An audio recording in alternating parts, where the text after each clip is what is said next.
கறி விருந்துனா இது தாங்க தரமான கறி விருந்து. 21 கிடாக்களை வெட்டி ஆயிரக்கணக்கான மக்களுக்கு போடப்பட்ட தரமான அசைவ சோறு.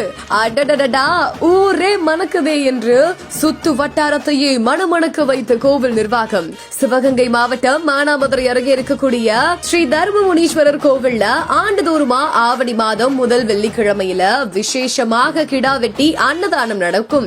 இந்த ஆண்டுமே பக்தர்களோட நம்பிக்கைக்கு அடையாளமா திகழக்கூடிய இந்த நிகழ்ச்சியில 21 கிடாக்களை வெட்டி ஒட்டுமொத்த சிவகங்கையை மணமணக்க வைக்கிற அளவுக்கு சுவைமிக்க அசைவ கறி விருந்து தயாரிக்கப்பட்டு மானாமதுரை மற்றும் அதன் சுற்று வட்டார பகுதி ஆயிரக்கணக்கான மக்களுக்கு போடப்பட்டிருக்குது. பக்தர்களோட சேவை மற்றும் நம்பிக்கையை பிரதிபலிக்கும் இந்த அன்னதானம் ஒற்றுமையையும் ஆன்மீக நம்பிக்கையும் நிறைந்த ஒரு மகத்தான நிகழ்வா மக்கள் மத்தியில பாராட்டையும் பெற்றிருக்கு.